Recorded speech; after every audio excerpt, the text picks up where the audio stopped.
Hello students, आज हम current electricity के न्यूमेरिकल्स करेंगे। तो लेट अस स्टार्ट दोस्त।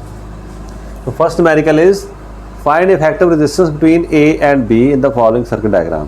तो आपको सर्किट डायग्राम दी जहाँ पर ए और बी के बीच में आपने रेजिस्टेंस जो नेट रेजिस्टेंस है फाइंड करनी है। देखो देखो कैसे करते थे हम। तो आप इसको करने लगो तो चाहे तो आप इसको डायरेक्टली सॉल्व कर लो, चाहे आप इसे क्या करोगे, चाहे इनकी नेमिंग कर दो। तो क्या देखो, आप इसका नाम रख दें R1, इसको कहते हैं R2, मान लो ये R3, R4, R5।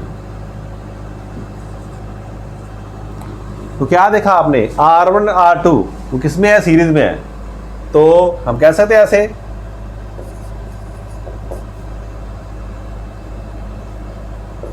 R2 R1 and R2 are in series, therefore हम मान लिया ऐसे R, इस नाम रखते RS, हम आती इसका नाम रखते क्या आ गया, R1 पास R2, ये दोनों क्या हो जाएगा हमारे पास, कितना आ गया, इन सीरीज में आ गया। तो 3 + 4 हमें पता सीरीज में 7 ओम इसकी वैल्यू आ जाएगी। ऊपर वाली दो रो सिमिलरली नीचे आप देखो R4 and R5 are in series. तो फिर क्या देखा हमने, इसके लिए भी वही हो जाएगा, इसे R डैश रखते हैं, मतलब नाम कोई भी रख दो आप, कोई प्रॉब्लम नहीं, अब सीधा भी कर सकते हो। तो ये तो आसान काम आपके लिए। 6 + 4 आपने देखा, 6 + 8 14 ओम जहां से आ जाएगा हमारे पास। फिर आप देखो, now the circuit becomes, circuit कैसा हो जाएगा, तो ये सर्किट हमने कैसा बना दिया, हमें ऐसा लगना शुरू हो गया circuit.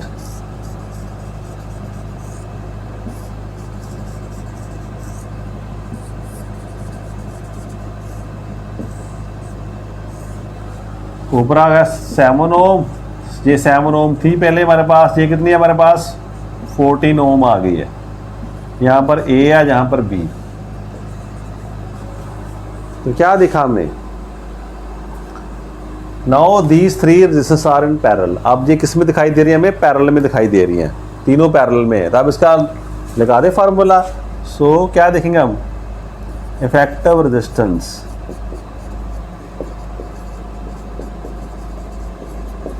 Between A and B. क्या उसका फार्मूला आता है पैरेलल का, आर, इसे ई लिखते हैं, कोई भी सिंबल लिख लो आप, आर ई मैंने लिख दिया। तो क्या देखा, 1/7 1/7 1/14।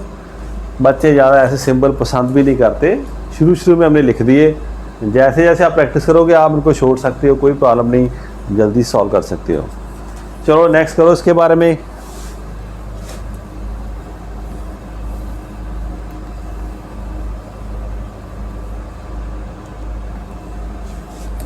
करो सॉल्व RE। तो क्या देखा, एलसीएम कितना आ गया हमारा, 14, 2 और ये कितना आ गया हमारे पास, 1 आ जाएगा,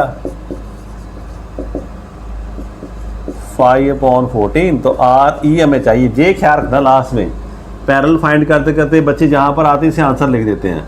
यहाँ से रिवर्स लेना, हमने फाइंड करना RE। तो ये हमारे पास आ गया, इसको सॉल्व करके देखोगे आप, 2.8 देखो ओम आता है। You can find like this, मैं चेक कर लूँ, हाँ right, 2.8 ohm is the effective resistance between A and B in the circuit. बड़ा आसान आपके लिए, आसानी से कर लिया आपने। Okay, let us try the second one. अब दूसरा करके बताओ। थोड़ी सी डिस्टर्बेंस आपको में भी बाहर से आती होगी। पहले लेक्चर बनते थे रात को, रात को लाइट चली गई थी बारिश के कारण, अंधेरे के कारण। अब कुछ लोगों की आई है, कुछ की नहीं है, तो उन्होंने बाहर बड़ा जनरेटर लगा रखा अपने लिए। May be that may be causing some disturbance, but कोई बात नहीं, हमें काम तो हमने करना है। अब कहता है इस रेजिस्टेंस को ऐसे छोड़ दो, यहाँ से निकाल दो और ऐसे लगा दो। बस इतना काम करना आपने। एज ए बी 7 ओम। इसका नाम ही हम आरती रख लेते हैं आपके लिए, वैसे आपको लिखने की जरूरत नहीं, आपको ऐसे आएंगे नंबर ही पास। आप कहता आप बताओ what would be the net resistance of this circuit between A and B. अब ए और बी के बीच में कितनी रेजिस्टेंस आएगी, तो करो जल्दी से। आप पहला आपने किया है, अब इसे भी जल्दी से कर दो। अब आप देखोगे जब यहाँ से जहाँ जाने लगे, ये सीरीज में है, ये भी सीरीज में लग रहे हैं, बट ये पंगा डाल रास्ते में, ये प्रॉब्लम क्रिएट कर रहा है। इस कारण समझ नहीं आ रही इन दोनों को पैरेलल में माने, ये भी पैरेलल में आता तो फिर इन दोनों पॉइंट्स चाहिए थे। सारा सिस्टम में आप देखें, हमें कुछ समझ आ रही है कि ये हमें कुछ व्हीटस्टोन ब्रिज जैसा दिखाई दे रहा। बना था ना व्हीटस्टोन ब्रिज, हमने दो रास्ते बने थे, यहाँ से दो, यहाँ से, और मिडल वालों को हमने जोड़ दिया था। अब वो आपके काम आएगा। तो क्या देखोगे आप सोल्यूशन में, R1/R2 देखो कितना हमारे पास, नाम लिख लिया हमने इसका। तो ये हमारे पास है 3 और ये 4। Okay done. नीचे देखिए करके R4 एंड R5, ये कितना आ रहा, ये 6 है और ये हमारे पास 8। तो कटिंग करके देखा ये कितना आ जाएगा 3.4। तो यहाँ से हमें गैस मिल गया, रेशो ऊपर वालों की और नीचे वालों की रेशो क्या है, सेम। तो इसका मीनिंग क्या है, जो ब्रिज क्या है, बैलेंस्ड है। As R1/R2, R4/R5, so bridge is balanced।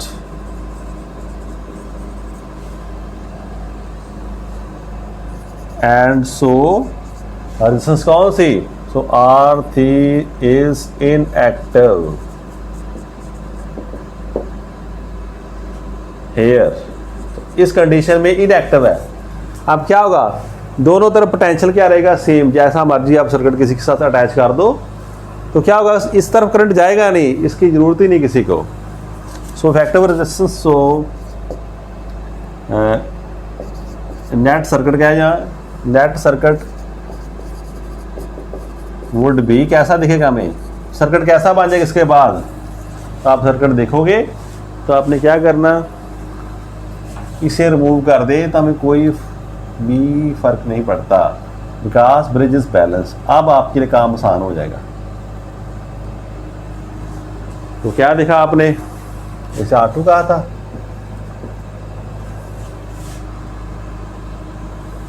Now ठीक है। Now R1 and R2 are in series, therefore R S कितना आ गया, मान लो हमारे पास R1 + R2, वहीं बात 3 + 4 हमारे पास कितना आ गया, 7 ohm. R4 and R5 are in series, ये भी आपको समझ आया ना, अभी किया था हमने। तो मान लो RS डैश जो हमारे पास वो कितना आ गया, 6 + 8 14 ओम। फिर एक बार आप देखें मन बनाकर अपने मन में, तो कैसा सर्किट दिखाई गया,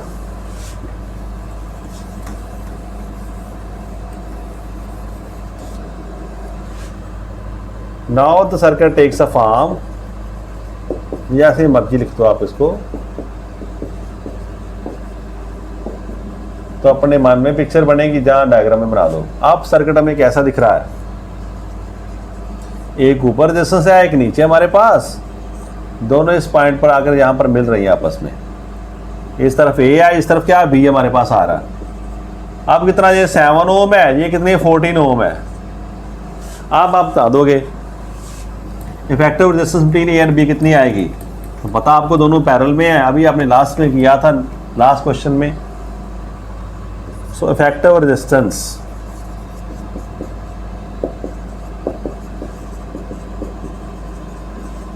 बिटवीन ए एंड बी इसे मान हमने नाम रख दिया RE। तो पैरेलल में कैसा होता रिलेशन, अभी किया था हमने RE, ये कौन सा R7 R14। तो क्या देखा, कितना एलसीएम आ गया 14, यहाँ पर 2 यहाँ पर 3, तो कैसा आ जाएगा देखो यहाँ से रब कर दूँ, यहाँ कर दूँ। सो 1/RE, फिर आ गया हमारे पास, देखो आ जाएगा इतना 2 + 3, ओ सॉरी 3 नहीं 1 ही रहना, ठीक है। इससे 1 आ गया तो 3 हमारे पास 3/14, RE 14/3 हमारे पास आए। इसे ऐसे हो रहने दो ओम, चाहे इसको आप डिवाइड कर दो तो कैसा दिखाई देगा, 4 पॉइंट मैंने कर दिया जल्दी जल्दी, 4.66 एंड सो ऑन, ऐसे ओम आ जाएगा। तो इसमें जो मेन बात क्या याद रखने वाली थी, कभी कभी ऐसा सर्किट आ जाता है जो ब्रिज जैसा होता, तो आपको ब्रिज का कंसेप्ट यूज़ करना है। तो देख लो अगर सर्किट बैलेंस है तो फिर उसकी वैल्यू नहीं रहेगी हमारे पास, अदरवाइज इसे करना डिफिकल्ट हो जाता हमारे लिए, इसे हम ऐसे अटैम्प्ट नहीं कर सकते, ठीक है। So let us move to the third problem. आज हमारा इस चैप्टर का लास्ट लेक्चर है। काफ़ी बच्चों ने कहा किरचॉफ लॉस जो है उनको रिवाइज किया जाए, उनके ऊपर न्यूमेरिकल डिस्कस किए जाएं। तो जो सारे न्यूमेरिकल्स हैं मैं थोड़े डिस्कस कर लूँ पहले चैप्टर के, उसके बाद में हम किरचॉफ लॉ की डिस्कशन करेंगे और कुछ न्यूमेरिकल्स करेंगे फिर उस पर किरचॉफ लॉस पर। अभी तक आपने अच्छे से किरचॉफ लॉ पढ़ लिया होगा, उसके बाद दोनों केसेस भी कर लिए, उसके व्हीटस्टोन ब्रिज में एप्लीकेशन थी वो भी कर लिया आपने। उसके बाद स्लाइड वायर ब्रिज जिसे हम मीटर ब्रिज भी कहते हैं, उसमें भी आपने इसकी प्रैक्टिस कर ली। अब इसके डिसीजन हम फिर करेंगे, अभी 2-4 न्यूमेरिकल्स कर लें, उसके बाद हम पूरी बात करेंगे किरचॉफ लॉस की। तो 2 हमने कर ली numericals, let us move to the third one. इसे देखो आप, find resistance 5 resistances are connected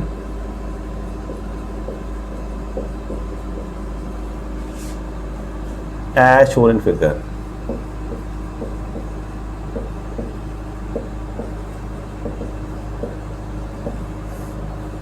Find effective resistance between A and B. Find effective resistance between A and B।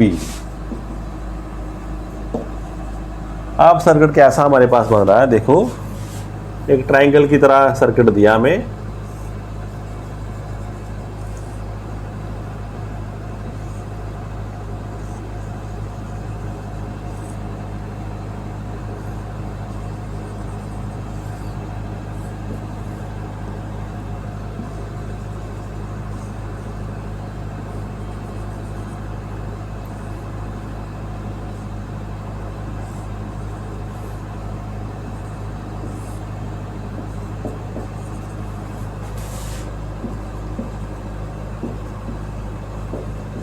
सभी 4 ओम के रेजिस्टेंस दिए हमें, कितनी है 1 2 3 4 एंड 5 रेजिस्टेंस हमें दी, ईच ऑफ 4 ओम, और ऐसे सर्किट लगा दिया। हमें कहा गया भी ए और बी के बीच में रेजिस्टेंस फाइंड करो, नेट रेजिस्टेंस। तो आप करोगे इसे ना, कर सकते हो, करो ट्राई। बच्चे सोच रहे इसके बारे में, मैं भी सोच रहा हूँ ना। तो क्या मन में आया आपके, बिल्कुल सही जो आपके मन में आ रहा है, मेरा भी ऐसा ही आ रहा है। ए से अगर ऐसा कर दिया जाए, जो दिख रहा आपको ए पॉइंट से पकड़ कर ऐसे खोल दिया जाए, हमें कोई टेंशन नहीं, अब वायर्स को किस तरफ भी कर सकते हैं। तो हमने इसकी कोई कनेक्शन नहीं लूज़ किया किसी कहीं जगह से, बस इसको ऐसे पलट के ऐसे कर दिया। तो आप क्या कहते हैं, the circuit can be represented as. तो अब आप क्या करोगे, अपनी कापीज पर नेक्स्ट डायग्राम बना लेना। मैं इसे यहां से फ्लिप करने लगा हूं, ऐसे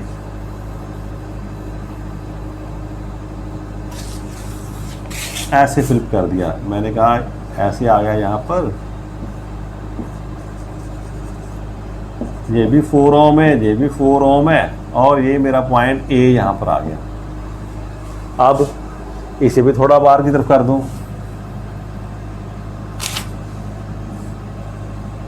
तो इसे फ्लिपिंग ओपन कर दिया सर्किट को तो ऐसा हमें दिखाई देने लगा। फिर आपने कहा नहीं सर थोड़ी और करेक्शन करो, it can be further represented as. फिर आपने कहा थोड़ा सा इसे घुमा देते हैं हम, है ना, तो आपने इसे थोड़ा सा ऐसे घुमा दिया, कुछ वायर को आगे पीछे किया तो आपको बिल्कुल ब्रिज बन गया आपका, वही केस आ गया, ब्रिज आ रहा ऐसे दिखाई देगा, इस तरफ जाएगा,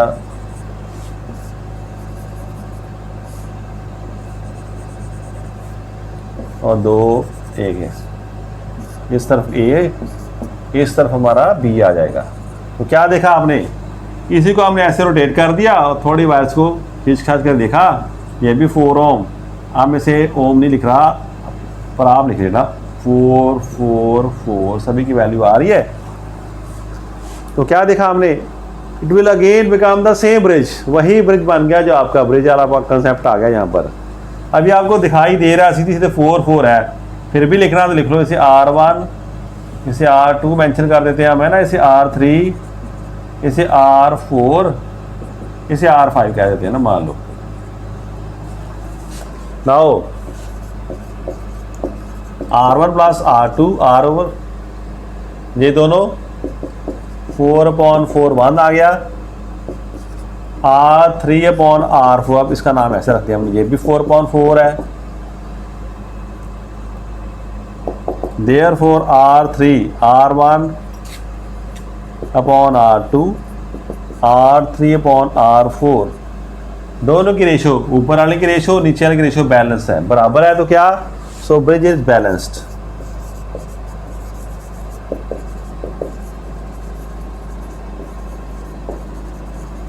एंड सो क्या होगा, R5 इज इनएक्टिव, इसकी हमें जरूरत नहीं है।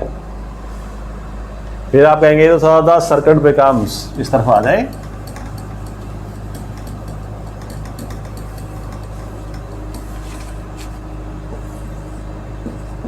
सो द सर्किट, अब कैसा लगेगा सर्किट, अब सर्किट ऐसा बन गया हमारा,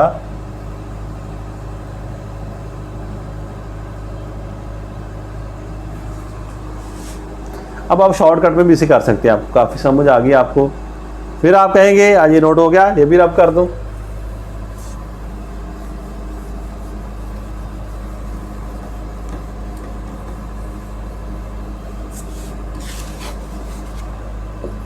R1 R2 are series,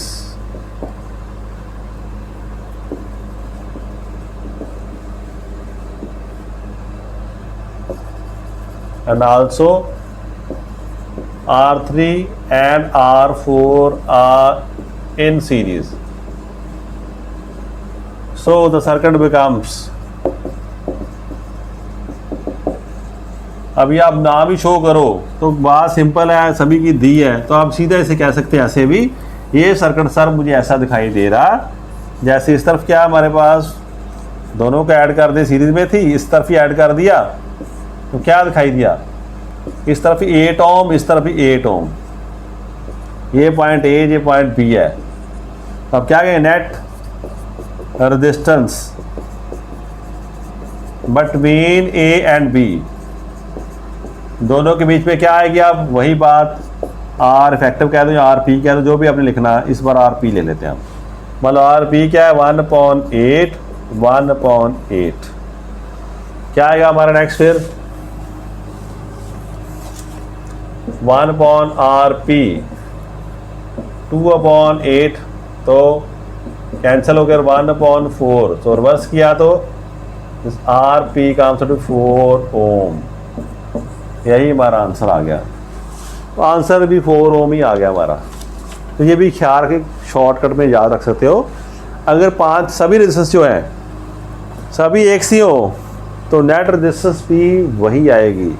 तुझे वैसे माइंड में याद रखने की जरूरत है, अदरवाइज आप ऐसे कर सकते हो ना, तो कभी ऑब्जेक्टिव क्वेश्चन आए तो आप जल्दी से इसे अटेम्प्ट कर सकते हो। तो these are all equal, the result would have the same resistance, उसकी रेजिस्टेंस भी वही होगी। ठीक है, ये भी आसान था आपके लिए। अब ये तो हमने कर लिया रेजिस्टेंस वाले। आप देखते हैं कोई और क्वेश्चन में मिलता है। अब आते हैं हम वही बातों पर जो बात की थी पावर वाली, हमने की थी ना एनर्जी वाला। लास्ट लेक्चर 7th लेक्चर में कुछ रिलेशंस किए थे हमने, याद किया आपने? What is heat energy for the current passing through conductor, जो आपने कहा था I²RT। फिर उसके रिलेशन डिफरेंट देखे थे। इसी तरह हमने पावर का भी किया था, फिर एनर्जी का भी किया था। बस वही कुछ बात आपको रिमाइंड कराने के लिए जो न्यूमेरिकल है इसका नंबर 4 डाल दें। Heater coil rated eight,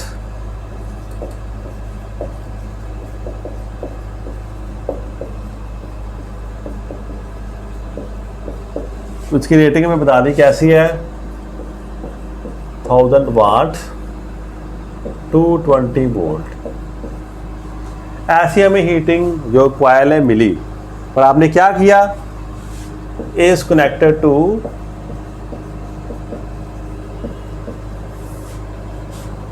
110 volt line. आपने इसे 110 वोल्ट लाइन पर लगा दिया। अब what will be the power consumed?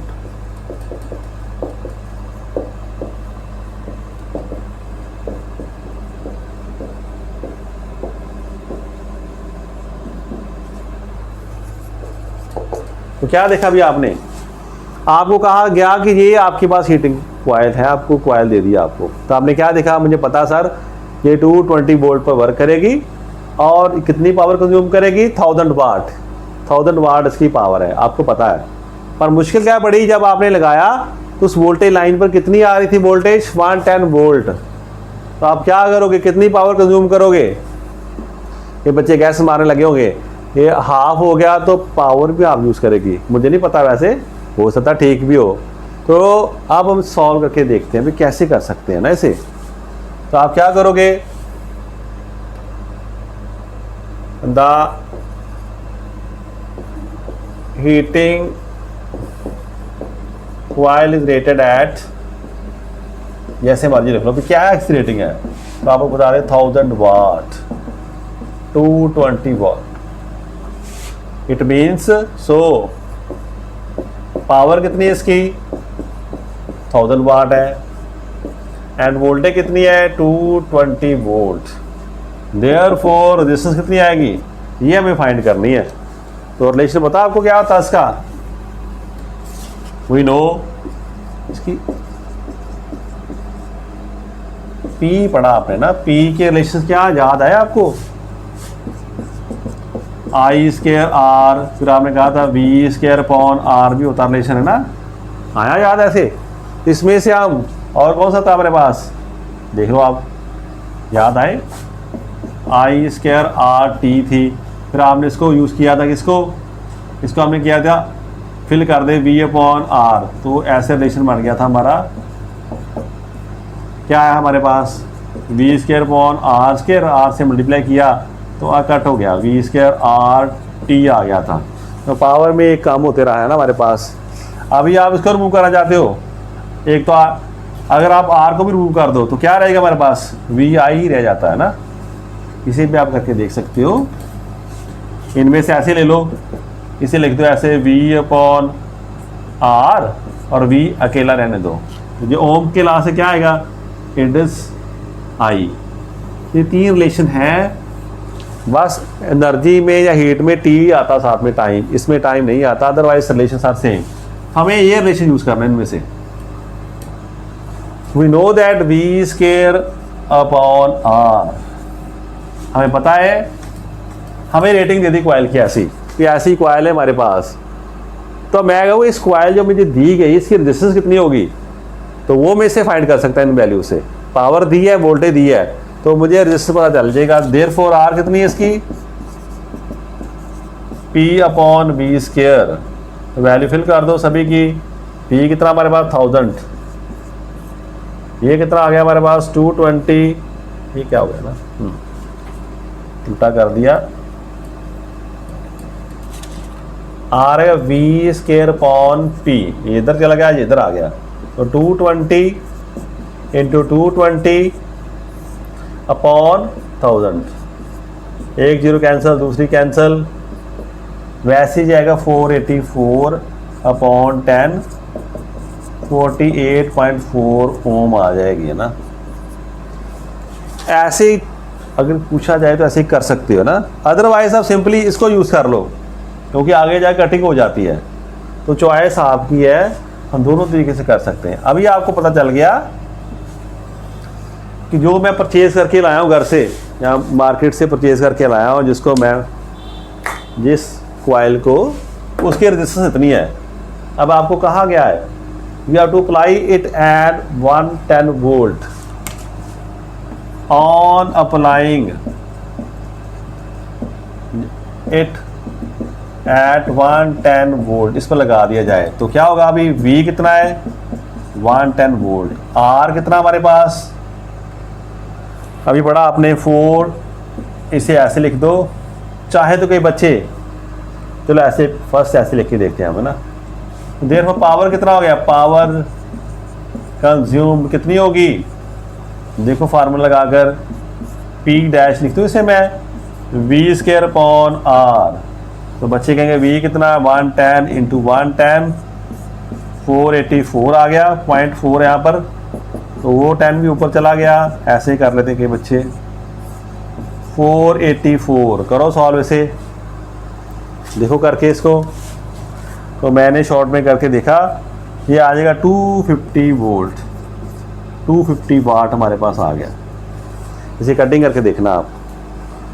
हाँ, कई बच्चे ऐसे भी कर सकते हैं यहाँ पर, सर आपने अगर मैं ऐसा ना करता, इसे मैं ऐसा रहने देता तो कितना अच्छा लगता, तो उनके लिए आसान हो जाता।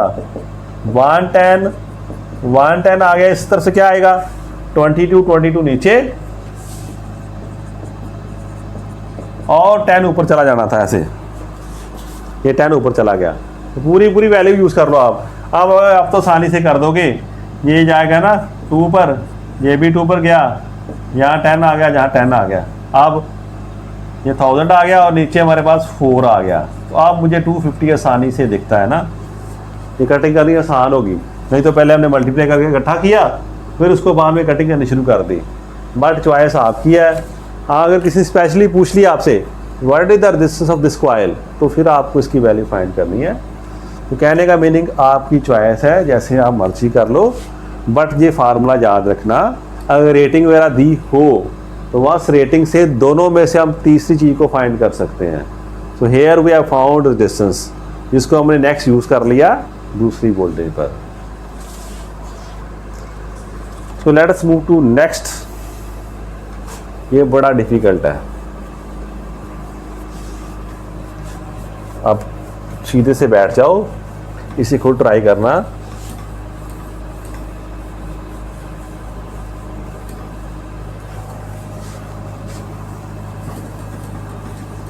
इस क्वेश्चन को ध्यान से देखना, क्या कह रहा है ये question. So we are moving to question number से 5 और 6 है ना, 5 नंबर आएगा।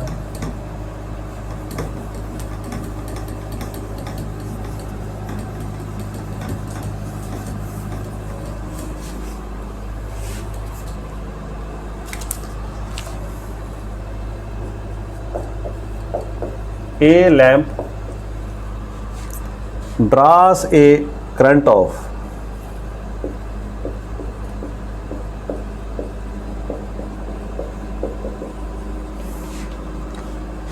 0.3 ampere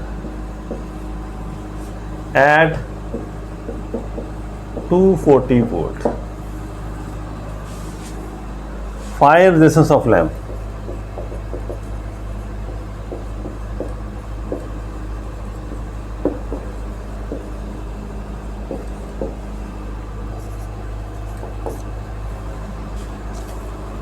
करो जल्दी से, इसे कैसे फाइंड करोगे। तो बच्चे ने सोचना शुरू कर दिया, किसी बच्चे के मन में आया कि अभी सर ने कराया था कि पावर क्या होती है, तो पावर के फार्मूले देखे, क्या देखा, आई गिवन है बे और ये वोल्टेज भी गिवन है। वी नो पावर क्या आती है वी आई, तो दोनों को मल्टीप्लाई कर दें, क्या आ गया हमारे पास V 240 है ये 3/10 हमारे पास आ गया।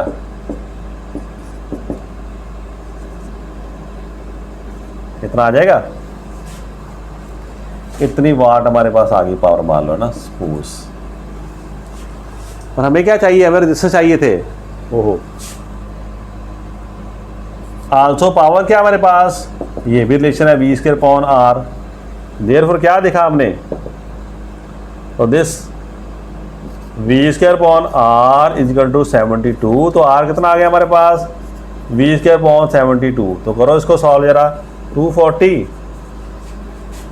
240 और 72, तो 10 से इधर 3, इधर 8 आ गया। तो कितना आया, 800 ओम हमने फाइंड कर लिया।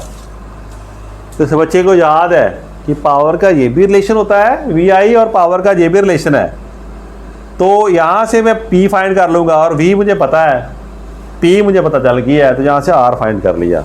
इस बच्चे ने बड़ा अच्छा काम किया, बड़ी मेहनत की। बट एक और बच्चा साथ में बैठा था, उसने कहा भाई तूने ये रिलेशन याद रखा, पर तू पहला तो भूल ही गया, कौन सा ओम्स लॉ वाला।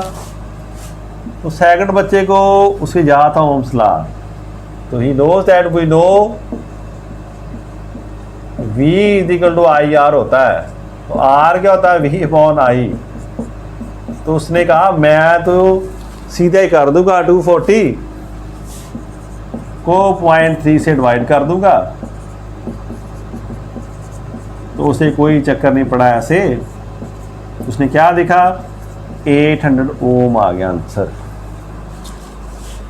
तो ऐसे चलने के कई रास्ते हो जाते हैं। कई बार हम ज़्यादा कम्प्लेक्स क्वेश्चन करते करते सिंपल रास्ता भूल जाते हैं। तो इसलिए बताया मैंने, ये भी रास्ता है, कोई मुश्किल इसमें बड़ा अच्छा किया ना, गलत बात नहीं की किसी ने, पर उसके मन में यही क्वेश्चन चला भी यही रास्ता आता, यही रास्ता आता।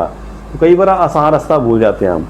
सो बोथ आर वैलिड है ना। मुझे बता दिया है करंट इतना है और वोल्टेज इतनी है, तो रेजिस्टेंस कितनी है वो पता चल जाएगी हमें। So you can do like this. हो गया हमारा, ये भी सिंपल था। नेक्स्ट चलें। अब ज़्यादा तंग नहीं करना आपको, एक क्वेश्चन और करेंगे इस पर, फिर हम जाएंगे किरचॉफ लॉ पर।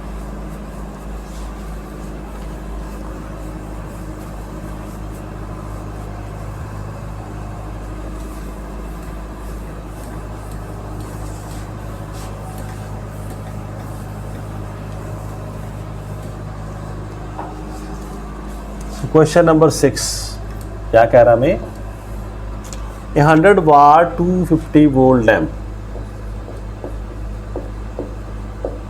अब समझ आ गई ना, जिसकी रेटिंग दे दी हमें, ऐसी लैम्प की स्पेसिफिकेशंस हैं। इज कनेक्टेड इन सीरीज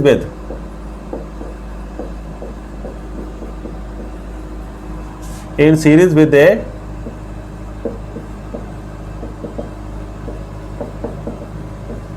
किससे 60 वाट 220 वोल्ट लैम्प अक्रॉस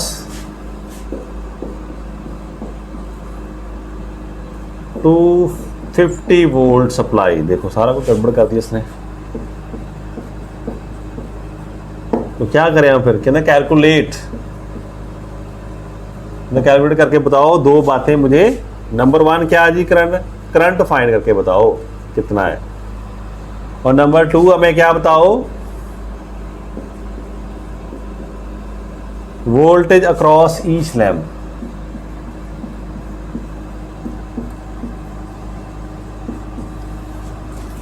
एक ऐसी बात हमें बता दी उसने ना।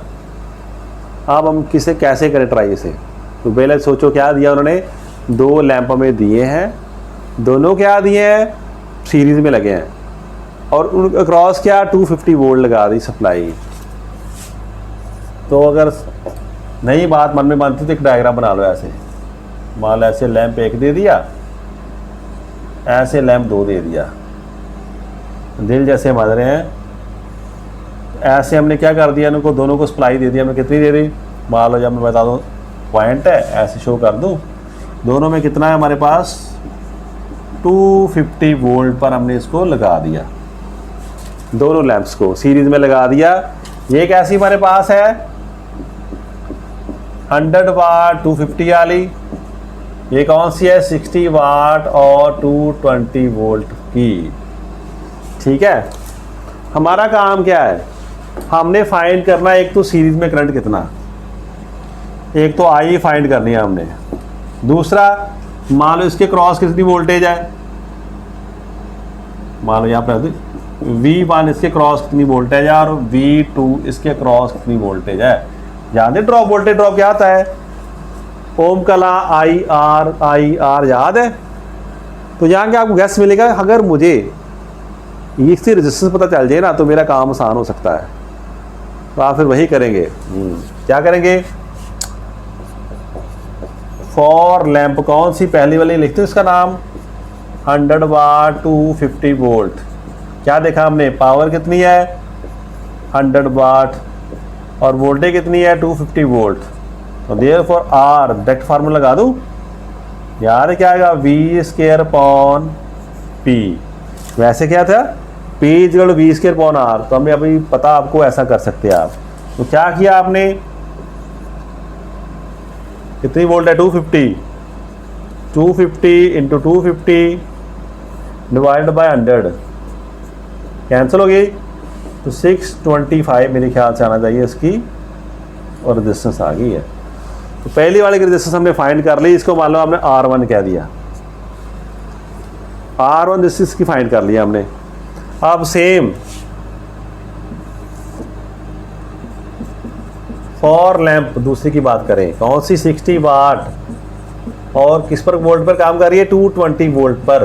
तो क्या देगा इसमें, पावर कितनी इस बार 60 वाट है, ये कितनी वोल्ट है 220 वोल्ट है। तो आर कितना आएगा इसका R2 लिख दें, V² अपॉन P इसका भी, इसके रेजिस्टेंस भी फाइंड कर लेते हैं हम।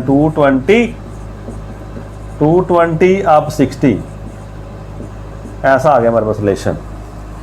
देखो करो सॉल्व इसको, तो करोगे तो मैंने जल्दी से कर दिया आपको ये डिफिकल्ट हो जाएगा बच्चा थोड़ा आपके लिए। तो आप ऐसा करो, यहाँ से क्वेश्चन कर लो थोड़ी सी प्लीज स्टेटमेंट में, इसे 200 वोल्ट कर दो, मैंने उस हिसाब से कर दिया, तो आप भी ऐसे चेंज कर लो, इसे 200 वोल्ट कर दो, काम आसान हो जाएगा सभी का। जब मैं कर रहा था मैंने देखा यहाँ पर 200 कर दे तो आसान हो जाएगा। ये भी आप भी कर लो 200, यहाँ पर भी 200, यहाँ पे 200, तो काम आसान हो गया हमारा। 4000 अपॉन 6, इसको सॉल्व करो तो आ जाएगा जल्दी से 66.66 एंड सो ऑन चलता रहेगा। तो आप इसे ऐसे लिख लो राउंड ऑफ करके। तो क्या किया काम हमने दोनों लैंप्स की रेजिस्टेंस फाइंड आउट कर ली उनकी रेटिंग से। ठीक है जी, बात पता चल गई हमें, इसकी रेजिस्टेंस पता चल गई, इसकी पता चल गई। कर दे आप इसको, अभी ये नोट आपने कर लिया था, याद है आपको अपना एम करंट फाइंड करना अपने सर्किट में कितना है, और दोनों के क्रॉस रेजिस्टेंस भी फाइंड करनी है। आई लिख दूँ यहाँ पर, जो फाइंड करना V1 V2 आपने फाइंड करना।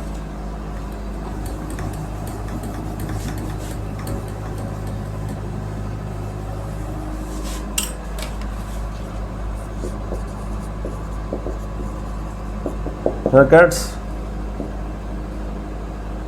अपीयर्स टू बी, ऐसा लग रहा हमें सर्किट्स, कैसा लग रहा अब हमें सर्किट, जैसे रेजिस्टेंस R1 है और ये R2 है, दोनों के बीच में एक वोल्टेज लगा दिया हमने, कितनी 250 वोल्ट लगा दिया है, मतलब यहाँ पर पॉइंट लगा दिया। ये कितनी है हमारी 625 ओम है, ये कितनी थी 666.7 ओम, ऐसे ये R1 है, ये R2 है। अब काम आसान हो गया हमारा, एक सर्किट ने वोल्टेज दी हमें और रेजिस्टेंस 2 दे दिए हैं, हमें करंट फाइंड करना है। तो आपको पता है 2 रेजिस्टेंस कितने में है, सीरीज में है। हम लिखोगे R1 and R2 are in series, so net resistance कितनी आ गई,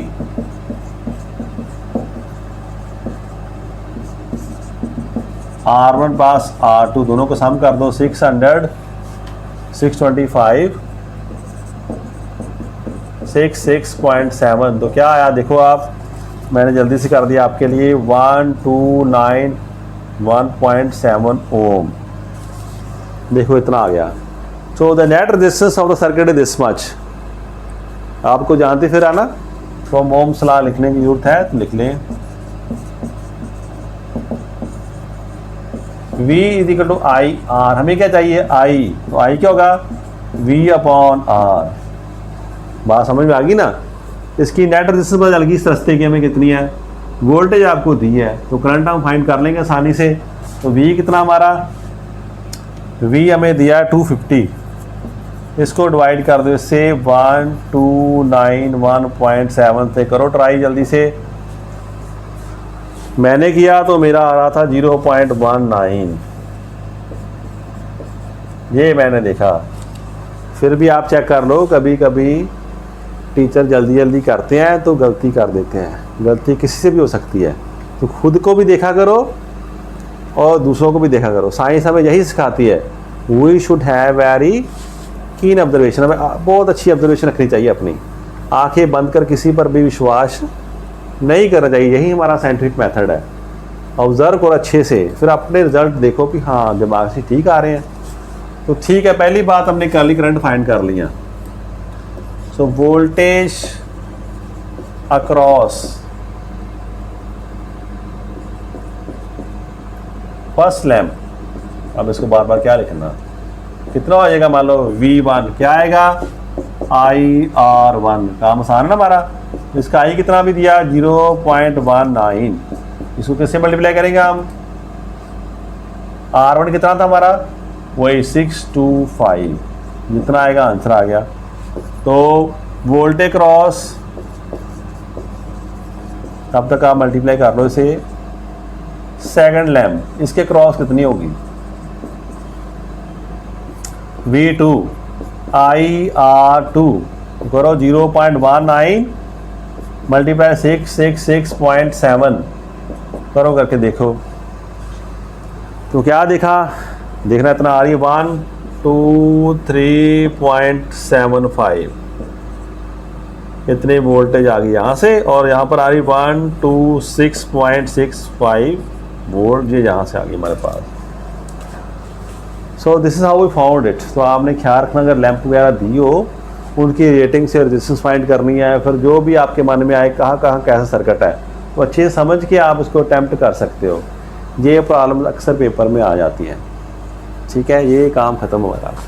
अब जो बच्चों की खास डिमांड है किरचॉफ लॉज की, तो थोड़ा सा उसे हम रिवाइज कर लें और फिर उसकी एप्लीकेशन देखें न्यूमेरिकल्स में। ये बड़ी अच्छी बात है, बच्चों ने इसे स्टडी किया है और उनको इम्प्लीमेंट करने में डिफ़िकल्टी आ रही है। तो अभी हम डिस्कस करते हैं, बात बिल्कुल सही है आपकी, किरचॉफ लॉ जब पढ़ते हैं थ्योरेटिकली तो कोई मुश्किल नहीं आती, बड़े आसान लगते हैं हमें, अच्छे अच्छे लगते हैं ना। बट जब हम उस प्रॉब्लम डिस्कस करते हैं देन वी गेट ट्रैप्ड, तब हम सभी फंस जाते हैं। आप अकेले नहीं ऐसे, मैं भी ऐसा ही हूँ और मेरे साथी हैं वो भी ऐसे ही हैं। सभी जब करते हैं इसे तो बड़ा ध्यान से करना पड़ता है, कभी कभी हल्की सी भी ऑब्जर्वेशन में गलती होगी तो सारा रिजल्ट ख़राब हो जाता है। तो पहले हम दोनों को डिस्कस कर लें, दोनों रिजल्ट्स हमारे हैं क्या। व्हाट इज़ फर्स्ट लॉ, इस तरफ फर्स्ट लॉ हम लिख लेते हैं, इस तरफ सेकंड लॉ। पढ़ा जा रहा आपसे, इसे यूज कर लो, किसके, किरचॉफ के।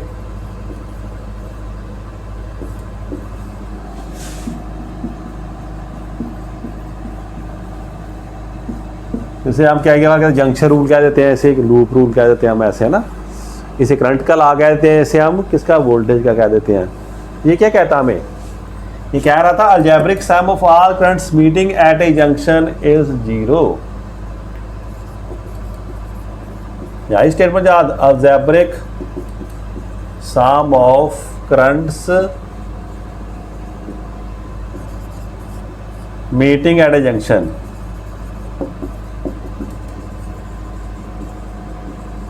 ए ज़ीरो। क्या देखा हमने, जितने भी करंट्स आ रहे हैं उनका सम कर दो, समेशन का ऐसा ला था। फिर ये आगे जाके हमने क्या देखा इसको, ये करंट जो इनकमिंग है उनको हम पॉजिटिव लेते हैं, जो आउटगोइंग उनको नेगेटिव लेते हैं। तो अजम्पशन थी हमारे पास, क्या देखा, इनकमिंग करंट्स इसे हम लेंगे पॉजिटिव, ये अजम्पशन हमारी। आप उल्टा भी ले सकते हो। और आउटगोइंग करंट को हम क्या लेते हैं, नेगेटिव। जब आपने इसको फिल किया तो देखा आपने, फिर क्या देखा, एंड में रिजल्ट क्या निकल के आया हमारे पास, सम ऑफ इनकमिंग करंट्स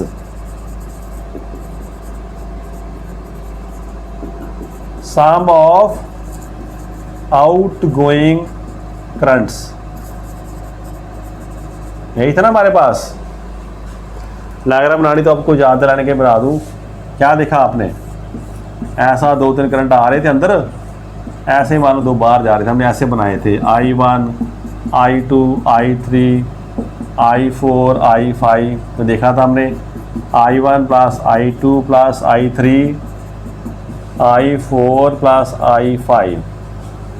वही बात ऐसे यहाँ पर लगोगे तो ये 10 तरफ आएगा, इस तरफ आ जाएगा, माइनस हो जाएंगे और आंसर हमारा 0 हो जाएगा। तो हमने क्या देखा, किसी भी जंक्शन पर जितना करंट आ रहा है उतना करंट जा रहा है। तो ये एक रूल हमारा है, ये बड़ा अच्छा रूल है, सिंपल है, इसमें बच्चों को ज़्यादा मुश्किल नहीं आती। सेकंड लॉ में बच्चे थोड़ा सा करते हैं ना अपने आप को कंफ्यूज। सेकंड लॉ क्या कहता, अब इसको सुन लो। वो कह रहा है अलजेब्रिक सम ऑफ किसका, EMFs, जितने भी बैटरीज वगैरह लगी हैं सब की EMF का सम कर दो, अलजेब्रिक सम। और सेकंड एंड प्लस कर दो अलजेब्रिक सम ऑफ किसका, क्या बात करनी इसमें, अलजेब्रिक सम ऑफ EMFs, उसका साइन वगैरह का ख्याल रखना, प्लस एक ये ले लिया आपने, इसमें क्या प्लस कर दिया, algebraic sum of voltage drops, जैसे हम क्या कहते हैं, products of current and resistance, पूरा इलेबोरेट करके लिखना है। ये किसके बराबर होगा, ये होगा 0 के बराबर होगा। यही बात का ना हमने, अलजेब्रिक सम ऑफ EMF ले लो, अलजेब्रिक सम किसका ले लो, products of currents and resistance in the किसमें, in a closed loop. Circuit में कोई भी एक लूप क्लोज पाथ आप ले लो, उसमें अगर ऐसा कर दो, कोई भी सर्किट बना हमारे पास, आया याद, हमको ऐसा सर्किट बना दे, यहाँ पर सर्किट है, यहाँ पर बैटरी लगा दी किसी ने, यहाँ पर बैटरी लगा दी, कोई फर्क नहीं पड़ता, फिर यहाँ से ऐसे चले गए, यहाँ रेजिस्टेंस लगा दी, यहाँ पर बैटरी लगा दी, ऐसा स्ट्रक्चर हमने बना दिया। इस तरह से ऐसे बना दो आप, ऐसे सर्किट में आप क्या करेंगे, हम कहेंगे हमें नहीं पता, I will take any close loop, A B, मान लो C D E F नाम हमने रख दिया ऐसे, कहना मैं अभी देखूंगा किसके बारे में बात करूंगा, मैं अपनी लूप को देखूँ, ऐसी बारी लूप चूज कर लो आप, आपको पसंद है A F D, कोई पता है A F B A, ऐसी लूप ले लूँ। फिर चॉइस फर्दर क्या है कि मैं एंटी क्लॉकवाइज लूँ कि मैं क्लॉकवाइज लूँ, वो भी आपकी चॉइस है। अब ऐसे भी लिख सकते A B F A, इस तरफ ही आ सकते हो, कोई भी लूप आप ले लो, आपने लूप चूज कर ली। ओके, करने के बाद आप क्या देखो, EMF जितनी आ रही है उसका सम कर लो। फिर वो कर लिया तो फिर क्या करेंगे हम, फिर सम कर लो products of current and resistance का, तो फिर तो आंसर 0 आएगा। अब इसमें साइन कन्वेंशंस की बात आप याद रखो, किसकी बात याद रखनी अपने, साइन कन्वेंशंस आया याद। तो मैंने 2 साइन कन्वेंशन डिस्कस की थी आपसे, फिर हमने फाइनल क्या किया था, है याद, साइन कन्वेंशंस का जिन बच्चों को बिल्कुल नहीं बेसिक क्लियर, वो उस लेक्चर को दोबारा जो हमने किया किरचॉफ लॉज का दोबारा देख लो। तो कहते हैं अगर हम मान लो ऐसे रास्ते जा रहे हैं, किसी भी रास्ते जा रहे हैं, मान लो मैं ऐसे जा रहा हूँ इस रास्ते पर, ऐसे कोई रास्ता है इसमें जा रहा हूँ, मान लो एंटी क्लॉकवाइज। अगर मेरे पास कोई सामने से क्या आ गया, ऐसे ऐसे मैं जा रहा हूँ, डन। करंट हो सकता है ऐसे आ रहा हो कहीं से ना, मान लो वो भी ऐसे जा रहा तो कोई प्रॉब्लम नहीं। अभी करंट ऐसे शो किया हमने ना यहाँ पर, मान लो मैं जा रहा हूँ जब रास्ते पे, अगर तो ये वोल्टेज का क्या दिखे मुझे, नेगेटिव मेरे सामने पहले मिल गया मुझे रास्ते में, तो मैं ऐसे नेगेटिव लूँगा। अगर किसी बैटरी का यहाँ से मुझे पॉजिटिव दिखाई दिया, अभी इसको छोड़ दो ना, करंट को किस तरफ है, मैं जा रहा हूँ ऐसे, तो मैंने सबसे पहले इस तरफ गया बैटरी E1 पर, मैंने देखा ये इसका नेगेटिव टर्मिनल मुझे दिखाई दे गया पहले, तो मैं ऐसे नेगेटिव मान लूँगा। यहाँ पर आया इसका मुझे चलते चलते देखा इसका E2 मुझे इसका पॉजिटिव दिखा, तो मैं ऐसे पॉजिटिव मान लूँगा। तो पहली बात ऐसी थी, जब आप ट्रांसवर्स कर रहे हो उस लूप को, तो बैटरी का नेगेटिव दिखे तो आप उसकी EMF लोगे नेगेटिव, उसका पॉजिटिव दिखे तो आप पॉजिटिव लोगे। दूसरा बच्चा कहता मैं ऐसा नहीं करूँगा, मैं इस तरफ जा रहा हूँ, कोई बात नहीं, उसके लिए क्या होगा, वो इसको नेगेटिव मान लेगा, इसको पॉजिटिव मान लेगा, कोई इशू नहीं उसके लिए। तो आप ऐसा भी कर सकते हो, पर ये ख्याल रखो, ऐसा ये अजम्पशन ऐसी कर लिया आपने, जो भी नेगेटिव मिलेगा तो नेगेटिव मानूंगा, पॉजिटिव मिलेगा तो पॉजिटिव मानूंगा। जब मान ली बात आपने, पहली बात क्लियर हमारी। दूसरी बात आ गई करंट्स वाली। तो मैं किसी रास्ते में जा रहा है ऐसे, तो जैसे मैं जा रहा हूँ करंट की डायरेक्शन भी वही है, जिस तरफ मैं सर्किट को ट्रांसफर कर रहा हूँ, देख रहा हूँ, घूम रहा हूँ, उसी तरफ करंट जा रहा है, तो तब इसकी प्रोडक्ट को हम लेंगे पॉजिटिव।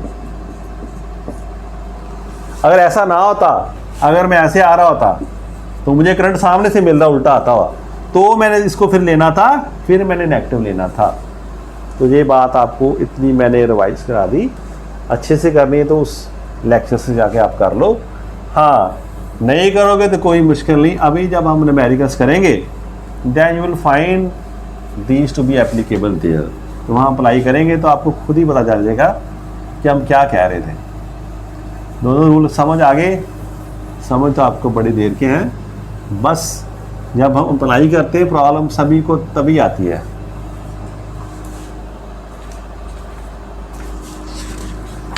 चलिए करिए अप्लाई हम। तो 6 हमने कर लिए थे, 7th मैंने एक सिंपल सा लिखा था आपके लिए। हाँ क्या था,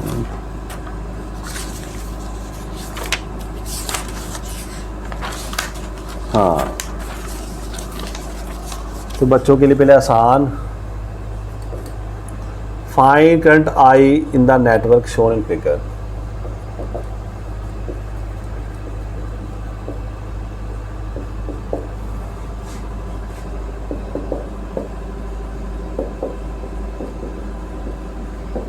ऐसा आसान सा क्वेश्चन मैंने दे दिया, यहाँ पर पॉइंट है, कुछ करंट आ रहे हैं यहाँ से, ऐसे ये 5 एम्पियर आ रहा है, ये 4 एम्पियर आ रहा है, ये 9 एम्पियर आ रहा है, ये आई बाहर जा रहा है, 8 एम्पियर जा रहा है। हमारा काम क्या है इसमें, फाइंड करंट आई। तो कैसे करोगे फाइंड, करो जल्दी से, बच्चे बड़े शार्प, उन्होंने कहा फ्रॉम कहाँ से, फ्रॉम किरचॉफ्स फर्स्ट लॉ। क्या कहता है ये लॉ में, सम ऑफ इनकमिंग करंट्स, मैं बोल तो नहीं बातें सुन सके मेरी, is equal to sum of outgoing currents. तो आप कर लोगे, ऐसे लिख लो इसे पूरा।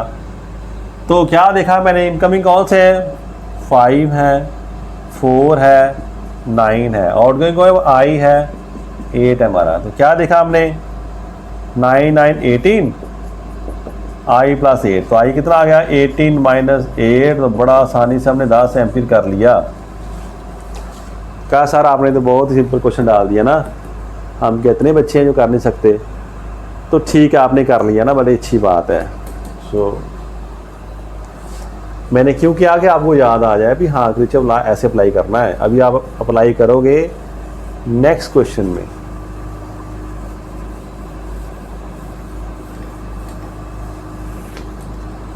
so let us move to question number 8.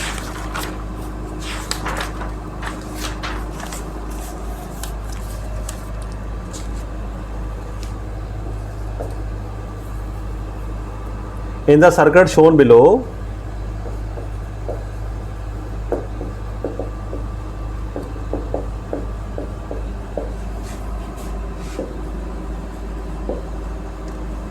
find voltage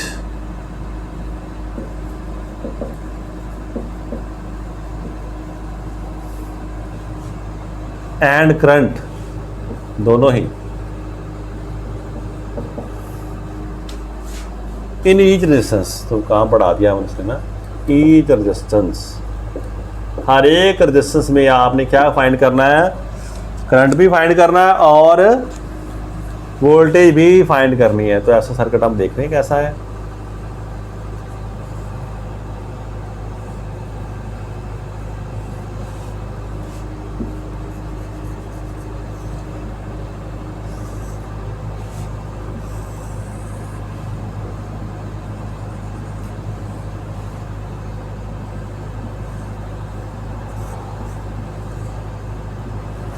ये 2 ओम, 6 ओम, 9 ओम, 24 वोल्ट, 3 ओम। एक बात आसान हो जाती है ना वैसे, जब रेजिस्टेंस अलग अलग से दियो तो हमें उनकी नेमिंग करने की ज़रूरत नहीं रहती है ना। ये पॉइंट्स ने दे दिया हमें, ए है, बी है और सी है, इस तरफ हमारे पास डी है। ठीक है जी, बात क्लियर हो गई हमको। करो आप, करें अप्लाई अपना ला। देखो फिर सॉल्यूशन, अगर आप चाहते हैं तो उनके आप नाम रख सकते हो ना, कोई मुश्किल नहीं आपके लिए ना। हाँ फिलहाल आप देखो करंट्स को डिफाइन करने पड़े। मान लो इसके जो क्रॉस करंट जा रहा है वो कितना है, I1। जो करंट यहाँ से जाएगा वही यहाँ पर जाएगा, ये भी क्या होगा, I1 आपके लिए। ठीक है जी, इस तरफ देखो आप, मान लो इस तरफ करंट जा रहा है हमारा I2, वही करंट यहाँ से पास होगा I2। ठीक है, ये आपने देख लिया। तो करो सवाल, फिर आप कैसे करोगे, क्लॉकवाइज चलोगे या एंटी क्लॉकवाइज चलोगे। तो एम समझ आ गई आपको, हमने करंट I1 फाइंड करना है वही, और इसके क्रॉस वोल्टेज कितनी, इसके क्रॉस कितनी, तो वो आपको पता चल जाएगा। Current into voltage, current into resistance, इसके क्रॉस वोल्टेज आ जाएगी, इसका करंट इससे मल्टीप्लाई कर देंगे, एंड सेम हियर आप कर सकते हो। तो कैसे चले हम, applying Kirchhoff's second law on the loop. कौन सी लूप लें हम, तो मैं कहता हूँ मान लो आप मेरे कहने पर एंटी क्लॉकवाइज ले लो लूप, ऐसे मैंने लिख दिया इसको। वो क्वेश्चन में कह सकता आपको किस क्रॉस लो लूप, आप यहाँ पर आपके पास चॉइस है। तो मान लो चले फिर ऐसे, कौन सी, ए से सी आए, फिर यहाँ रुकने की जरूरत नहीं है, हमारे पास कोई जंक्शन तो है नहीं है, यहाँ नंबर ना भी लिखो कोई प्रॉब्लम नहीं। ए से सी, सी से बी और बी से फिर हम ए पर पहुँच गए, ए से सी, सी से बी और बी पर ए पर पहुँच गए। करो अप्लाई अपना ला। जब ए से सी की तरफ आ रहे हैं तो क्या देखा हमने, करंट की डायरेक्शन और हमारी डायरेक्शन सेम है, करंट भी इस तरफ आ रहा था, हम भी इस तरफ आ रहे हैं, तो सी, इसे हम लेंगे पॉजिटिव। तो क्या आपने ले लिया ऐसे 2I1, दोनों को प्रोडक्ट ले लिया हमने ऐसे। फिर आप यहाँ पर आए जब, तो आपने देखा फिर बात तो वही अच्छी रही हमारे लिए, ये भी पॉजिटिव आ गया हमारे लिए, करंट की डायरेक्शन हमारी ही डायरेक्शन के साथ जा रही है। अब जब बी से उस तरफ चले तो क्या देखा आपने, यहाँ पर कौन आ रहा, यहाँ पर negative of the battery terminal पहला आ चुका आपको, तो नेगेटिव पहले टच किया आपने, तो ये नेगेटिव वैल्यू, इसे हम लेंगे 24 या माइनस का, आंसर कितना आ गया, ये 0 आना चाहिए हमारा। तो क्या देखा आपने यहाँ से 8I1 is equal to 24, I1 हमारा 24/8, तो देखा कितना आ गया, 3 एम्पीयर आपने फाइंड कर लिया। तो ये करंट आपने फाइंड कर लिया I1 आपने। ठीक है, अब आपकी चॉइस है यहीं पर अपनी पूरी बात करनी तो भी ठीक है, अगर सेकंड करंट फाइंड करके देखनी फिर भी देख लो। तो यहीं पर ख़त्म कर दूँ मैं बात। वोल्टेज अक्रॉस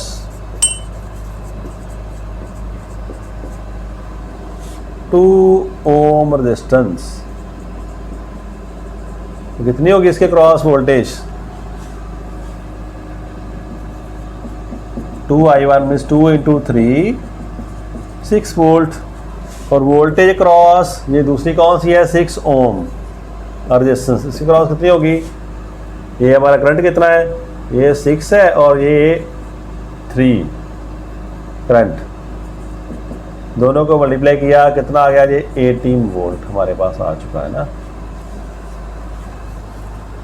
ठीक है, दोनों को करंट और रेजिस्टेंस को मल्टीप्लाई करना है, that will give us voltage across that resistance. तो ये पहली बात हमने कर ली। इस लूप के लिए हमने करंट भी फाइंड कर लिया और जो वोल्टेज ड्रॉप से भी फाइंड कर लिए। यहाँ से आप वेरीफाई कर सकते हो 18 और 6 कितने होते हैं? 24। कुछ इसने ले लिया, कुछ इसने ले लिया, दोनों के क्रॉस वोल्टेज आ गई हमारे पास। ठीक है, बात आसान थी। अब चलो सेकंड लूप पर चलें। अब ये नोट कर लिया आपने। फिर मैं कहता हूँ applying Kirchhoff law second law loop कौन सी? इसको मान लो मैं एंटी क्लॉकवाइज ही ले लेता हूँ, ए से बी और फिर बी से डी फिर डी से ए। तो मैं चला ए से बी फिर डी और फिर ए। अब मैंने क्या नोट किया? अब मैंने पहले इसको रब कर दिया ताकि मुझे डिस्टर्ब ना करे। इसको भी रब कर देता हूँ इतना, ये मैं यूज़ कर लूँगा, थोड़ा सा लालच कर लेते हैं ना। हाँ देखो क्या देखा आपने? A B D. जब आप ए से बी की तरफ आ रहे थे तो आपको क्या मिला? पहले पॉजिटिव बैटरी। इसे आपने क्या लिया? इसने हमने पॉजिटिव ले लिया। फिर सर अब तो मेरा पॉजिटिव बन गया। अब आप बी से आए, बी से यहाँ पर कुछ नहीं है, जहाँ पर जा रहे तो करंट अपोजिट डायरेक्शन से आ रहा है, आप ऊपर की तरफ जा रहे हैं, करंट नीचे आ रहा। हम क्या लेंगे? इसे नेगेटिव लेंगे, तो 3I2।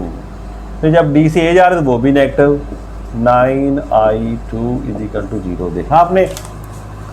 हम ऊपर की तरफ जा रहे हैं, करंट नीचे आ रहा, डायरेक्शन ऑपोजिट है तो नेगेटिव लेंगे प्रोडक्ट, ये प्रोडक्ट भी इसी नेगेटिव हो जाएगी हमारी। क्या देखा? 24 = कितना? सीधा क्या करना? 3I2 + 9I2। तो क्या देखा आपने?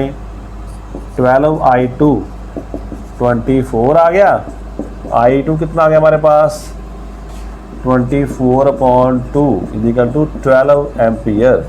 इतना ज़्यादा आ गया? सॉरी 12, तो 2 एम्पियर हमारे पास आ गया। ठीक है जी। तो वोल्टेज क्रॉस कौन सी? 3 ओम, और फिर कौन सी लेनी? 9 ओम। तो मल्टीप्लाई कर दें करंट को, I × R, तो पहले I लिख लें, 2 × 3 6 वोल्ट, इसमें कौन सी है? 2 × 9 18 वोल्ट। बड़ा आसान काम ऐसे हमने कर लिया। ये क्वेश्चन ख़त्म हो गया। आप किसी बच्चे के मन में डाउट है तो वो कह दे मुझे, एक बच्चे के मन में है, उसके लिए मैं एक्स्ट्रा कर रहा हूँ। अगर मैं इसको राइट लेता तो भी कुछ नहीं होना था, अगर ऐसे क्रॉस कर दूँ तो मैंने क्या लिखना था? क्वेश्चन ख़त्म हो गया। ये वैसे लिख रहा हूँ मैं, AD BA, तो मैंने क्या लिखना था? मैंने ऐसे लिख देना था, A से मैं D गया तो पॉजिटिव करंट मेरा 9I1, फिर मैं नीचे गया वो भी पॉजिटिव, A से D गया तो मेरी करंट की डायरेक्शन सेम है, 9I2 आ गया, फिर वो भी पॉजिटिव मेरा। जब मैं यहाँ से वापस आने लगा तो ये नेगेटिव आ गया मेरा। तो बात कुछ नहीं, बात वही थी। ये उस तरफ जाके नेक्स्ट स्टेप में क्या हो जाएगा? फिर वही बात होगी, ये वही बात होगी। यहाँ 12I2 आएगा और ये 24 उस तरफ जाकर पॉजिटिव हो गया तो फिर I2 वही आएगा। सो अगर आप चाहे कैसा मर्जी कर लो, पर ख्याल रखना, अजम्पशन वही रखना, नेगेटिव आए बैटरी का तो उसे नेगेटिव मारना, पॉजिटिव आए तो पॉजिटिव मारना, और करंट की डायरेक्शन में है तो उसकी प्रोडक्ट को पॉजिटिव, अदरवाइज नेगेटिव। तो ये क्वेश्चन तो आसान था आपके लिए, ये भी आपने कर लिया। एक 9th ही बड़ा सिंपल सा क्वेश्चन है, वो ट्राई कर लो। मुझे पता नहीं, मैं टाइम नहीं देख रहा, मे भी लेक्चर लेंथ ही हो गया हो, और डोंट वरी, या आपकी डिमांड थी कि थोड़ा सा फ्यूचर फ्ला के बारे में ज़्यादा करना हमने। एक दो क्वेश्चन हम और ट्राई करते हैं इसके बारे में।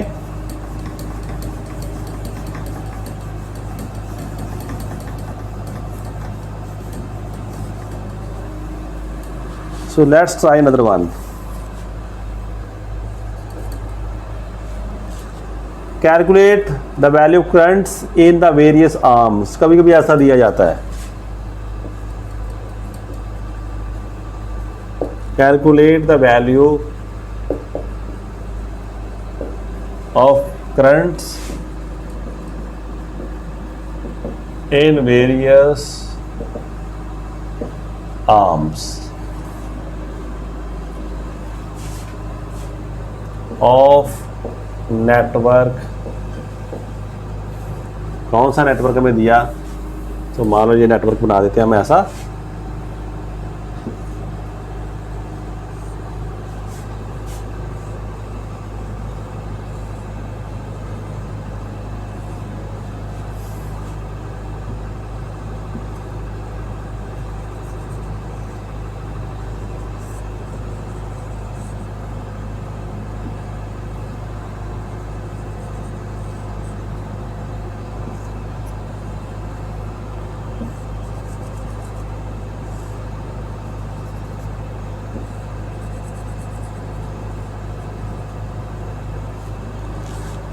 ऐसे सर्किट बना देते हैं वो लोग, फिर हम लोगों को तंग करते हैं।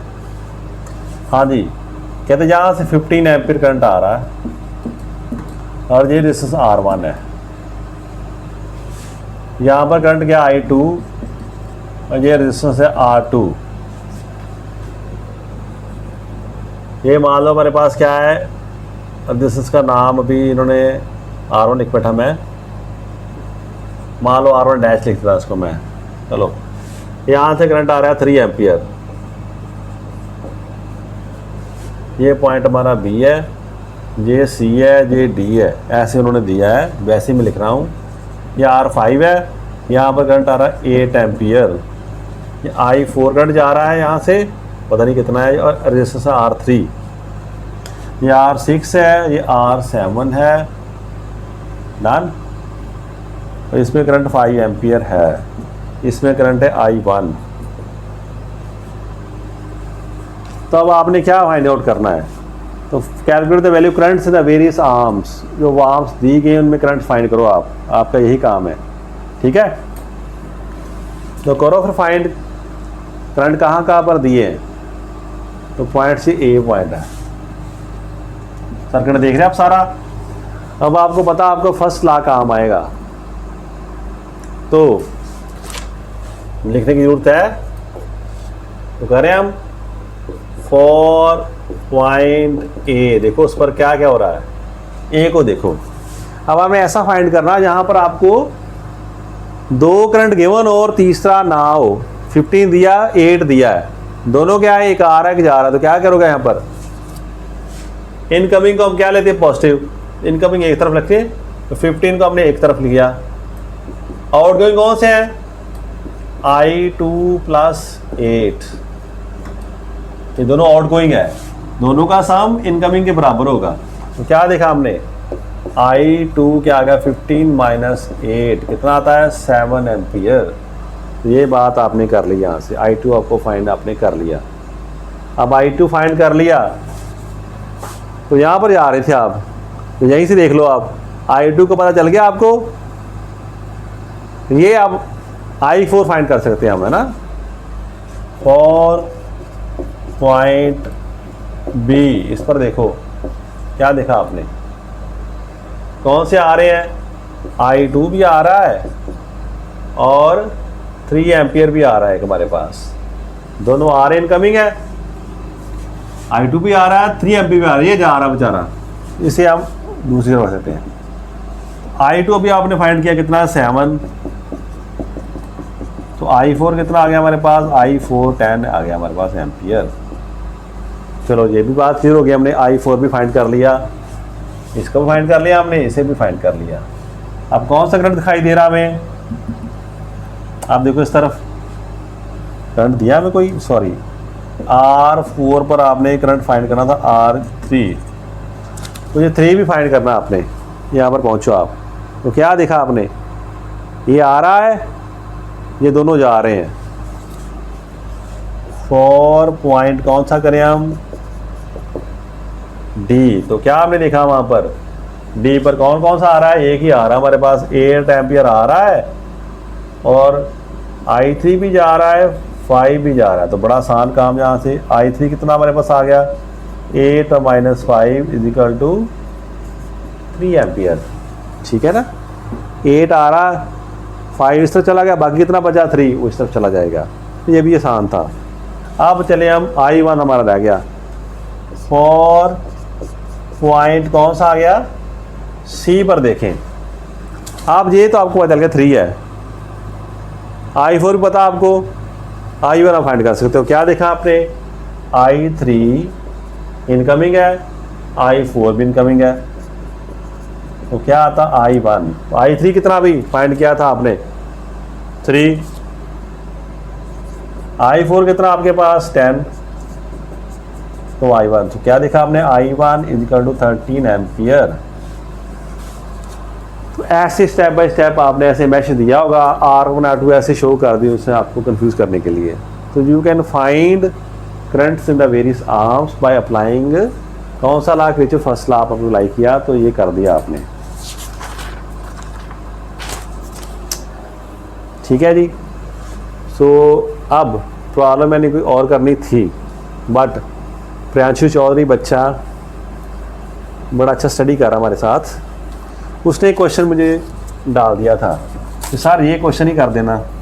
तो देख लो बच्चा कितना शार्प है ना, साथ साथ में वो पढ़ भी रहा, न्यूमेरिकल्स भी कर रहा है, वेरी गुड। बट इसका मतलब ये नहीं अब सारे मुझे प्रॉब्लम भेजनी शुरू कर दो अपनी, भेज दोगे तो क्या होगा, फिर मैं आपके न्यूमेरिकल्स करता रहूँगा, फिर आपका सिलेबस पीछे पड़ जाएगा। सो अब उसने कर दिया तो कोई बात नहीं, अब मैं उसका सॉल्व करने लगा हूँ, आप भी देखो साथ में। But it's very good habit to study side by side, जैसे स्टडी करो वैसे साथ में प्रैक्टिस कर लो। सो ये बड़ी दूर से क्वेश्चन आया हमारे पास, the find current flowing in 40, find current flowing in the 40 ohm resistor R3, उसका नाम भी दे दिया। कहता है इस 40 ओम की रजिस्टर है, उसमें आपने करंट फाइंड करना है। तो कैसा सर्किट उन्होंने दिया हमें, ऐसे रजिस्टेंस शो की इन्होंने, एक रजिस्टेंस ये लगी है, एक यहाँ पर और लगा दिया हमने,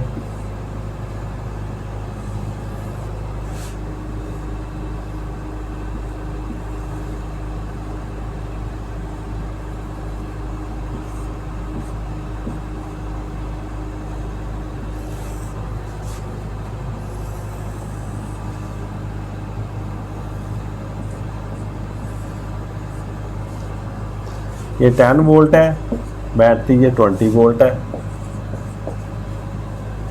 ये रेजिस्टेंस जो लगी हमारे पास, जैसे कर दो थोड़ा सा शाइन शेड कर दो, ये R1 है, 10 ओम की रेजिस्टेंस है। ये है हमारे पास R2, ये 20 ओम की रेजिस्टेंस है। ये पॉइंट है A दिया,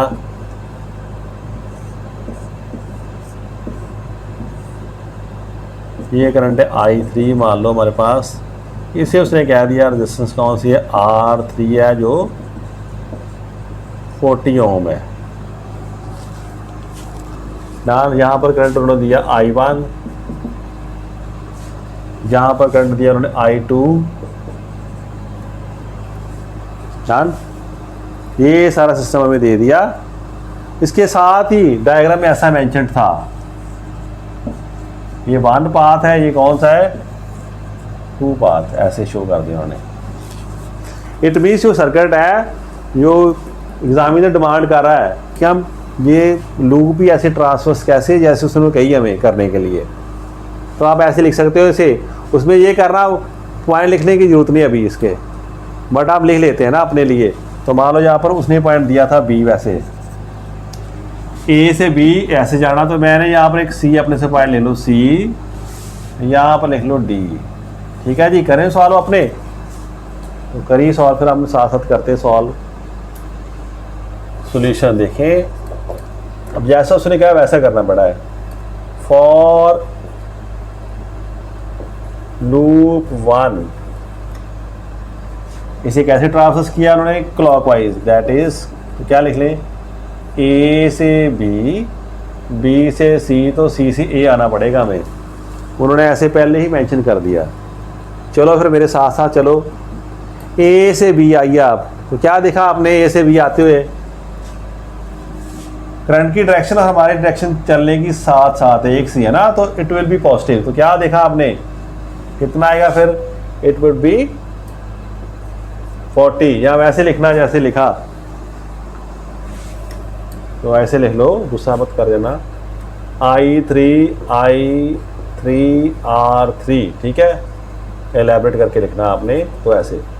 तो यहाँ पर आगे इसका नाम को दिया, इसे V1 कहा उन्होंने, इसे कहा V2। फिर जब यहाँ से आए B से C जाते समय, तो क्या दिखा हमें, नेगेटिव टर्मिनल का पहला आ गया, इसका बैटरी का टर्मिनल का नेगेटिव, तो बैटरी का नेगेटिव में मिला पहले, तो हमें क्या लेना पड़ेगा, ये नेगेटिव, तो V1 नेगेटिव है। अब फिर ऊपर गए, C से A की तरफ जा रहे हैं, तो करंट भी उसी तरफ जा रहा था, तो हमने कहा भाई तू अच्छा दुनिया, तू भी पॉजिटिव है, I1 R1 ये 0 होना चाहिए। अब इनकी वैल्यू फिल कर दो, क्या देखा आपने, I3, ये 40 I3 देख लो ध्यान से, और इसमें कहा है 10 वोल्ट है यहाँ पर, सॉरी 10 वैल्यू ले लिया हमने। I1 R1 कितना होगा, 10 I1 इज इक्वल टू 0। अभी 10 से डिवाइड कर दो, क्या मिलेगा आपको, 4 I3 माइनस 1, और ये क्या, I1 इज इक्वल टू 0। तो क्या देखा मैंने, 4 I3 plus I1 is equal to 1, equation मान लो एक हमारे पास आ गई फ्रॉम दिस लूप। पहली लूप पे हमने अप्लाई किया तो ऐसा रिजल्ट हमें मिल गया, बड़ी अच्छी बात है। ठीक है जी, नोट कर लिया आपने। अब दूसरी तरफ चलते हैं हम, फॉर लूप 2, दैट इज कौन सी हमारे पास, ऐसे, तो उन्होंने हमें डायरेक्शन भी दे दी भी ऐसे चलो, तो इट मीन्स हमें क्या चलना पड़ेगा, A to B, फिर D और फिर A to B, फिर D, फिर A, ऐसे चले हम। तो क्या देखा हमने, A से B आ रहे थे जब हम, तो फिर हमारे पॉजिटिव मिला, 40 I3 डायरेक्ट कर दो ऐसे, नहीं तो आप ऐसे अटैम्प्ट कर रहे हैं, एक स्टेप बढ़ जाएगा हमारा, I3R3, फिर वही बातें, ये पॉजिटिव आ गया, फिर उस तरफ चले तो बैटरी क्या नेगेटिव आ गई, फिर इसे माइनस, ये V2 माइनस पे आ गया, ऊपर गए तो फिर करंट का रास्ता हमारा एक सा हो गया, I2R2, बिल्कुल वैसी ही इक्वेशन बन रही है इस तरफ भी। तो क्या देखा हमने, वैल्यू फिल कर दी, 40 I3 माइनस इस तरफ क्या आ गया 20, और इस तरफ क्या आ गया हमारा फिर 20 I2 0, सॉरी आ गया I2 20 के साथ। अब इसमें 20 का फैक्टर आ रहा है, तो क्या बन जाएगा 2 I3, अब 1 plus I2 is equal to 0। तो क्या देखा हमने, 2 I3 plus I2 is equal to 1, equation number 2 हमारे पास आ गई है। अब हम क्या करें, वेरिएबल कितने हमारे पास, 3, I1 है, I2 है, I3 है, और इक्वेशन हमारे पास 2। बात समझ गए, यहीं पर मुश्किल पड़ जाती है हमारे पास। वेरिएबल जितने हो उतनी इक्वेशंस हो तो हम मैथमेटिकली उसे सॉल्व कर सकते हैं, हमें कोई और भी इक्वेशन चाहिए। अब हमें जिसे हम समझते थे वो ऐसा ही ला है, वो हमारी हेल्प करेगा, फर्स्ट ला। तो यहाँ पर किसी अक्षर आप देख लो, चाहे इस पर देख लो चाहे इस पर देख लो, कहीं भी देखो आप, तो मान लो इस पर देख लो, या क्या देख रहे हैं आप, इस तरफ जो करंट जा रहा है इस लूप में, कौन सा करंट है इसमें? I1 करंट है। इस लूप में कौन सा करंट है? I2। तो क्या देखा आपने, जंक्शन बी पर क्या हो रहा है? I3 is incoming, I2 and I1 are outgoing currents. या इस पर आप देख लो, इस तरफ से I1 आ रहा, इस तरफ से I2 आ रहा, दोनों इनकमिंग हो गए, इस तरफ आउटगोइंग हो गए, बात एक ही है। तो फॉर पॉइंट या जंक्शन बी इस पर कर देना, क्या देखा हमने? I3 is equal to I1 plus I2। क्या हमें पता चला? Sum of incoming currents is equal to sum of outgoing currents. ये हमें बात पता चल गई। अब हमारे पास 3 इक्वेशंस आ गई। अब काम हमारा सॉल्व करना आसान हो जाएगा। तो कम से कम जितने वेरिएबल्स हो उतनी इक्वेशंस हमें चाहिए। अब हम क्या देख रहे हैं, हमारे पास कौन सी इक्वेशंस हैं? तो बाकी बातें सारी मैं यहाँ से रब कर दूँ, आपको वही दिखाई दे जिसको आपने सॉल्व करना है। अब देखो इसे अच्छे से। अभी आपको ऐसा दिखाई दे रहा है, क्वेश्चन नंबर 1, 2 और 3। अब आपकी चॉइस जैसे मर्जी सॉल्व कर लो, चाहे इसमें से वैल्यू फिल करो, I1 की वैल्यू फिल करके यहाँ फिल कर दो, I2 की वैल्यू यहाँ फिल कर दो, जैसे मर्जी आप कर दो। पर किसी ने कहा सर ऐसे कर लो, एडिंग इक्वेशंस 1 एंड 2 दोनों को ऐड करो, क्या देखते हैं बनता? 4I3 प्लस I1, इस तरफ क्या 2I3 प्लस I2 मिल गया हमें। 4I3 I1, 2I3 I2, 1 plus 1 ऐसा आ रहा हमारे पास। उस तरफ 1 इस तरफ 1, दोनों तरफ आ रहा 1 1। तो क्या देखा आपने?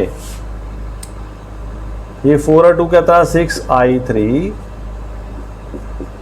Plus I1 plus I2 is equal to 2। Done. ऐसा कोई दिखाई दे रहा है मुझे? 6 आ गया। आप देखो दूसरी तरफ,